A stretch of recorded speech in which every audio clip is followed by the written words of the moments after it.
क्या आप भी ये सोचकर हैरान होते हैं कि आपकी लाइफ में इतनी टेंशन्स क्यों हैं? आपकी छोटी छोटी बातें बड़ी मुश्किलों में क्यों बदल जाती हैं और आपको हमेशा गलत ही क्यों समझा जाता है? जिन बातों पर बाकी लोग ध्यान भी नहीं देते, वही बातें आपके लिए बहुत बड़ी हो जाती हैं। आपकी पर्सनल और प्रोफेशनल लाइफ में आपकी तमाम कोशिशों के बाद भी प्रॉब्लम्स आती रहती हैं और आप उनसे बाहर ही नहीं निकल पाते हैं। अक्सर हम देखते हैं कि एक जैसे माहौल और हालात के बावजूद दो लोग अलग अलग तरह से आगे बढ़ते हैं। एक जैसा दुख किसी को तोड़ देता है तो कोई और मजबूत होकर उससे बाहर निकलता है। आखिर वो क्या चीज है जो इतना बड़ा डिफरेंस पैदा कर देती है? कहते हैं कि इंसान वैसा ही बन जाता है जैसी वो सोच रखता है, और ये सदियों से आजमाई हुई बात है। लेकिन एक बात और है जिसे सब नहीं जानते, वो ये है कि हमारी सोच ही हमारा आने वाला कल बनाती है। हम अगर चाहें तो सिर्फ अपनी सोच पर काम करके, अपने सोचने के तरीके को बदल करके बहुत कुछ बदल सकते हैं। ये सच है कि हम अपनी जिंदगी में आने वाली परेशानियों को और दुखों को कंट्रोल नहीं कर सकते, लेकिन क्या कोई तरीका है जिससे हम इन टफ सिचुएशंस में भी खुद को दुख से बचा सकें? आज की भागती दौड़ती जिंदगी में जहां हर पल कई तरह की टेंशन, स्ट्रेस और नेगेटिव इमोशंस हमें घेरे रहते हैं, क्या कोई ऐसा रास्ता है जो हमें खुशी और सुकून की तरफ ले जा सकता है? क्या कोई ऐसा मंत्र है जिसकी प्रैक्टिस करके हम स्ट्रेस, एंजाइटी और डिप्रेशन से दूर रह सकते हैं? इन सब सवालों का जवाब आपको मिलेगा हमारे इस ऑडियो शो में, मेरे यानी पीयूष के साथ। इस शो में हम डॉक्टर विनय के हर सेशन से देंगे आपकी हर प्रॉब्लम का सलूशन। डॉक्टर विनय एक साइकाइट्रिस्ट हैं। प्रोफेशनल होने के साथ साथ अपने पेशेंट्स के साथ एम्पैथी रखते हुए उनकी परेशानियों का हल निकालते हैं। डॉक्टर विनय हमारी सोच के उस पहलू से हमें मिलवाते हैं जिससे हम अब तक अनजान थे। कैसे हमारी सोच ही हमें मुश्किलों में डालती है और वही हमें बाहर भी निकाल सकती है। इस शो में डॉक्टर विनय की हेल्प से हम उन सवालों के जवाब ढूंढने की कोशिश करेंगे जो हम सबको कभी न कभी फेस करने ही पड़ते हैं, जिनका जवाब बहुत आसान होते हुए भी हमें नहीं मिल पाता है और हम सारी जिंदगी सफर करते रह जाते हैं। साथ ही डॉक्टर विनय से जानेंगे कि कैसे करियर रिलेटेड प्रॉब्लम्स, फेल हो जाने के फोबिया, एक एज के बाद अकेलेपन की तकलीफ, सुसाइडल थॉट्स, चिड़चिड़ेपन, आइडेंटिटी क्राइसिस और अपनी सेक्सुअल ओरिएंटेशन को एक्सेप्ट ना कर पाने जैसी कई सारी प्रॉब्लम से बाहर निकला जा सकता है। जिंदगी को खुलकर जिया जा सकता है। दुनिया में दो तरह के लोग होते हैं। पहले वो जो अपने सपनों को जीने का बहाना बना लेते हैं, और दूसरे वो जो सपने पूरे ना होने के बहाने ढूंढते रहते हैं। डॉक्टर विनय शर्मा पहली तरह के लोगों में से हैं। कई साल पहले एक सपना देखा और उसे पूरा करने के लिए जान लगा दी थी। यह सपना था डॉक्टर बनने का और डॉक्टर बनकर साइकियाट्री में एक्सपर्टीज लेने का। इस सपने की शुरुआत एक ऐसे दर्द से हुई थी जिसने डॉक्टर विनय को पूरी तरह से बदल कर रख दिया था। उन्होंने अपनी लाइफ के सबसे इंपॉर्टेंट और अपने दिल के सबसे करीब इंसान को इसलिए खो दिया था क्योंकि कोई भी उसकी परेशानी, उसके स्ट्रेस और डिप्रेशन को समझ नहीं पाया था। डॉक्टर विनय तो तब बहुत छोटे थे, लेकिन फैमिली के बड़े भी इस बात को होने से नहीं रोक पाए थे, जिसे बस थोड़ा सा अलर्ट रहकर और जरूरी कदम उठाकर रोका जा सकता था, और जिसने पूरे परिवार को जिंदगी भर का दुख दे दिया था। जैसे जैसे उम्र बढ़ी, डॉक्टर विनय को यह बात समझ आने लगी कि हमारी सोसाइटी में तमाम अच्छी बातों के साथ कुछ बुराइयां भी हैं, कुछ ऐसे परसेप्शंस भी हैं जो हमें बहुत नुकसान पहुंचाते हैं। इन्हें तोड़ा जाना बहुत जरूरी है। अगर किसी को हेल्थ रिलेटेड कोई भी इशू है, यहां तक कि मामूली जुकाम भी है, तो वो डॉक्टर के पास जाता है। कम से कम डॉक्टर न सही, केमिस्ट से ही ओवर द काउंटर दवा ले आता है। लेकिन अगर किसी को एंजाइटी है, डिप्रेशन है या कोई भी दूसरा मेंटल हेल्थ रिलेटेड इशू है, तो ना तो वो खुद इस बात को एक्सेप्ट करता है, न उसकी फैमिली ही उसे प्रोफेशनल हेल्प लेने की सलाह देती है। बस यही बात सोचकर उन्होंने इसी फील्ड को अपना करियर बनाने की ठान ली थी। वो चाहते थे कि उनसे जितना हो सकेगा उन लोगों की हेल्प करेंगे जो मेंटल हेल्थ रिलेटेड प्रॉब्लम से जूझ रहे हैं। वो सपना अब पूरी तरह सच बनकर उनकी नजरों के सामने था, एक बोर्ड की शक्ल में जो उनके क्लिनिक के बाहर लगा था और जिस पर लिखा था doctor Vinay Sharma, MBBS MD psychiatry. वैसे तो डॉक्टर विनय की पढ़ाई पूरी हुए 2 साल बीत चुके थे और इस दौरान उन्होंने शहर के सबसे बड़े हॉस्पिटल में बतौर साइकियाट्रिस्ट काम करके अच्छा एक्सपीरियंस भी ले लिया था। लेकिन दूसरों के साथ काम करने की अपनी लिमिटेशंस होती हैं। आपको उनके रूल्स फॉलो करने होते हैं। आप चाहकर भी किसी की आउट ऑफ द वे जाकर हेल्प नहीं कर पाते हैं। अपना क्लिनिक होने से कम ये लिबर्टी तो रहती है कि अगर कोई जरूरतमंद पेशेंट है और पैसे की कमी की वजह से अपना ट्रीटमेंट नहीं करवा पा रहा है, तो उसे थोड़ा रिलीफ दे दिया जाए। वैसे भी लोग बहुत मुश्किल से मेंटल हेल्थ के बारे में बात करने को तैयार होते हैं। आज भी हमारे यहाँ साइकियाट्रिस्ट को पागलों का डॉक्टर समझा जाता है। उनके पास जाना एक टैबू बना हुआ है। डॉक्टर विनय ने अभी कुछ ही महीने पहले अपना क्लिनिक शुरू किया है, लेकिन उनके सारे पुराने पेशेंट्स उस हॉस्पिटल से जहां वो काम करते थे वहां न जाकर उनके पास ही आने लगे हैं। थोड़ा बहुत एडवर्टीजमेंट और बहुत सारे अच्छे वर्ड ऑफ माउथ से नया होते हुए भी उनका क्लिनिक अच्छा चलने लगा है। इसके पीछे सबसे बड़ा रीजन है डॉक्टर विनय का अपने पेशेंट्स को डील करने का तरीका। वो नॉलेज में तो बहुत अच्छे हैं ही, उनकी अप्रोच भी बहुत अच्छी है। पेशेंट को पूरा टाइम देना, उसकी हर छोटी डिटेल को समझना और हमेशा एक पॉजिटिव एटीट्यूड रखते हुए उनका ट्रीटमेंट करना, ये कुछ ऐसी बातें हैं जो उन्हें बाकी डॉक्टर्स से अलग बनाती हैं। क्लिनिक में पहुंचते ही डॉक्टर विनय जैसे बाकी दुनिया से कट जाते हैं। आखिरी पेशेंट को देखने तक उन्हें बाहर की दुनिया का बिल्कुल भी ख्याल नहीं रहता है। आज भी उनके कैबिन में पहुंचते ही उन्होंने अपना पर्सनल फोन एक साइड रखा और अपनी बेल बजाकर अपने स्टाफ से आज के पहले पेशेंट को अंदर भेजने को कहा। पेशेंट के अंदर आने तक डॉक्टर विनय अपने दिन भर की अपॉइंटमेंट्स की लिस्ट को देखने लगे।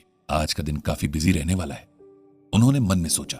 इतने में उनके कैबिन का दरवाजा खुला और उन्होंने देखा कि एक लंबा पतला लड़का अंदर दाखिल हुआ है। उसने हल्के नीले रंग की टी शर्ट और ब्लैक जीन्स पहनी हुई थी। कैबिन के दरवाजे से चेयर तक पहुंचने में उसने जो 4 कदम बढ़ाए थे, उन्हीं में डॉक्टर विनय समझ गए थे कि वो बहुत ज्यादा कॉन्फिडेंट नहीं है। उसे कंफर्टेबल फील करवाने के लिए डॉक्टर विनय ने एक बहुत अच्छी स्माइल देते हुए कहा, वेलकम माय यंग फ्रेंड, मैं डॉक्टर विनय हूं। और आप? जी मेरा नाम राहुल है, उस लड़के ने थोड़ी दबी हुई आवाज में कहा। डॉक्टर विनय ने उसी गर्मजोशी के साथ कहा, बैठो राहुल और पहले खुद को थोड़ा कंफर्टेबल करो, फिर बात शुरू करते हैं।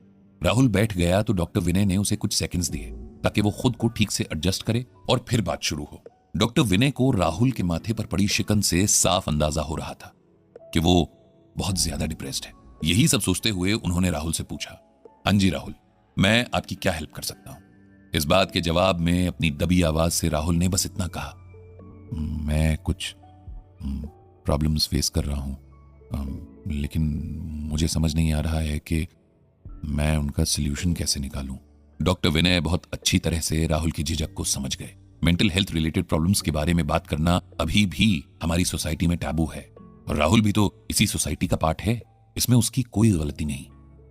इसीलिए डॉक्टर विनय ने राहुल को कंफर्टेबल करने के लिए पहला सवाल किया, अच्छा तो ये बताइए कि आप यहां तक कैसे आए? मेरा मतलब है कि हमारा कोई एडवर्टीजमेंट देखा है या किसी के सजेशन पर? राहुल को यह सवाल थोड़ा आउट ऑफ द बॉक्स लगा, इसीलिए उसने बिना देरी किए कहा, किसी ने नहीं, मैंने इंटरनेट पर आपको ढूंढा क्योंकि मुझे अपने घर और कॉलेज से बहुत दूर कोई साइकाइट्रिस्ट चाहिए था ताकि मेरी फैमिली या फ्रेंड्स में से कोई मुझे यहां आते देख न ले। राहुल ने जिस तरह से बात का जवाब दिया उससे डॉक्टर विनय ने अंदाजा लगाया कि लड़का बहुत ऑनेस्ट है, झूठ कम बोलता होगा। फिर उन्होंने राहुल से अगला सवाल किया, ओके सो राहुल बताइए आपको क्या प्रॉब्लम है जिसका सलूशन नहीं मिल पा रहा है और जिसके लिए आपने एक ऐसे साइकाइट्रिस्ट की मदद लेना वाजिब समझा जिसका क्लिनिक आपके घर वालों और दोस्तों की नजरों से बहुत दूर हो। खुलकर अपनी परेशानी बताइए। राहुल ने डॉक्टर विनय के सवाल का सिर्फ एक लाइन में आंसर दिया, जी मुझे कुछ भी अच्छा नहीं लगता, सब चीजें, सब लोग, सब मुझे इरिटेट करते हैं, चाहे वो मेरे घर वाले हों, दोस्त हों, ये आपके क्लिनिक की टेबल हो या फिर बाहर लगे पेड़ पौधे जिन्हें देखकर दूसरे लोगों को शायद सुकून मिलता होगा, लेकिन मुझे सब कुछ इरिटेट करता है। ऐसा लगता है जैसे जला दूं ये सब कुछ और खत्म कर दूं ये पूरी दुनिया, इस पूरी दुनिया को या अपने आप को। राहुल के इस जवाब को सुनकर डॉक्टर विनय का अंदाजा बिल्कुल सही निकला कि राहुल बहुत डिप्रेस्ड है, लेकिन वो डिप्रेशन की जिस स्टेज पर है वहां उसे प्यार और सही गाइडेंस के साथ प्रॉपर काउंसलिंग की बहुत सख्त जरूरत है। राहुल के इस जवाब को सुनकर डॉक्टर विनय को अपने भाई की याद आ गई थी जिसके साथ भी यही इश्यूज थे, इसीलिए वो कैसे भी राहुल को उस रास्ते को लेने से रोकना चाहते थे जो उनके भाई ने लिया था। डॉक्टर विनय ने ये सब कुछ समझकर और राहुल से कुछ और डिटेल्स मांगने के बजाय उससे पूछा, राहुल तुम्हारी इरिटेशन को और डिटेल में जानने के लिए तुम मुझे अपना डेली रूटीन बताओ जिसमें सब कुछ हो, तुम कितने बजे उठते हो, कितने बजे सोते हो, बीच में क्या क्या करते हो, सब कुछ। ये सवाल सुनकर राहुल ने भी अपना जवाब देना शुरू किया, जी मैं पोस्ट ग्रेजुएशन कर रहा हूं और पिछले 3 साल से गवर्नमेंट जॉब्स की प्रिपरेशन कर रहा हूं। मैं सुबह जल्दी उठता हूं मगर पिछले कुछ मंथ से मेरा रूटीन कुछ थोड़ा गड़बड़ चल रहा है, इसीलिए मेरा सोना और जागना ऊपर नीचे होता रहता है। कई बार रात भर नींद नहीं आती तो मैं कॉलेज जाना स्किप कर देता हूँ। वैसे मैं सुबह 9 बजे कॉलेज जाता हूँ और फिर कॉलेज ख़त्म करके सीधा कोचिंग जाता हूँ। वहाँ से लौटने में शाम हो जाती है, थोड़ा रेस्ट करके और डिनर करके मैं रात को 11 बजे तक पढ़ता हूँ। मैं किसी तरह की सोशल गैदरिंग्स में या दोस्तों के साथ नहीं जाता हूँ, मुझे लगता है ये सब टाइम वेस्ट करना है, बस यही है। कभी घर के ज़रूरी काम से कहीं जाना हो तो वो थोड़ा अलग बात है। ये कहकर राहुल चुप हो गए। थोड़ी देर रुककर उसने कहा, हर रोज मेरा सिर्फ एक ही रूटीन है, सुबह उठना, पढ़ाई करना, मम्मी पापा का छोटा मोटा काम करना और रात 11 बजे सो जाना। मगर अब तो मुझे नींद भी नहीं आती। मैंने केमिस्ट से नींद में हेल्प करने वाली मेडिसिन मांगी तो उसने कहा कि बिना डॉक्टर के प्रिस्क्रिप्शन के वो मुझे ऐसी कोई मेडिसिन नहीं दे सकता है, इसीलिए आपके पास आया हूं। डॉक्टर विनय ने राहुल की बातें सुनकर कहा, आप अपने गोल को पूरा करने के लिए इतना स्ट्रिक्ट रूटीन फॉलो कर रहे हैं, तो क्या आप ये रूटीन फॉलो नहीं करना चाहते या बात इसके अलावा भी कुछ और है? आप खुलकर अपनी बातों को रखिए। देखिए, आपकी ऑनेस्टी को देखकर मुझे अच्छा लगा, लेकिन मैं चाहता हूं कि आप ये समझें कि मैं भी किसी फिजिशियन या किसी और स्पेशलिस्ट की तरह ही डॉक्टर हूं। साइकाइट्रिस्ट के पास आने में किसी को भी झिझकना नहीं चाहिए, डरना भी नहीं चाहिए कि कोई जज करेगा। आप भी मुझे अपनी परेशानी पूरी तरह खुल के बताइए, जैसे आप अपनी तबीयत खराब होने पर एक फिजिशियन को अपनी हर प्रॉब्लम समझाते हैं। डॉक्टर विनय को अपनी इस बात के बाद राहुल की आंखों में एक ट्रस्ट डेवलप होता दिखा। इतनी देर से जो लड़का अपने हाथों को बार बार एक दूसरे से उलझा के रखे हुए था, वो अब दोनों हाथों को अलग करके सीट पर थोड़ा रिलैक्स हो गया था और सीट को थोड़ा आगे खींचकर वो डॉक्टर विनय से अपनी परेशानी को और डिटेल में कहना शुरू करता है। राहुल ने बताया, मुझे कभी कभी बहुत लो फील होता है, पढ़ाई का स्ट्रेस भी बहुत रहता है, लेकिन पढ़ने में मन नहीं लगता है। ऐसा लगता है जैसे मैं कुछ नहीं कर पाऊंगा। इतना कहकर राहुल एकदम चुप हो गया। डॉक्टर विनय ने बहुत नर्म लहजे में कहा, देखो राहुल, मैं इस बात में बिलीव करता हूं कि अगर कोई मेरे पास अपनी प्रॉब्लम का सलूशन ढूंढने आता है तो उसे मुझ पर विश्वास होता है, इसीलिए आता है।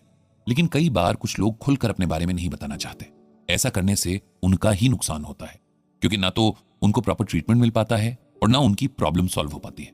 इसीलिए मैं बस आपसे यही एक्सपेक्ट करता हूं कि आप जो भी फील कर रहे हैं, जो भी बात आपको परेशान कर रही है, उसके बारे में खुलकर बात करें और एक डॉक्टर और पेशेंट के बीच की जो ट्रांसपेरेंसी और कॉन्फिडेंशियलिटी होती है उस पर भरोसा रखें।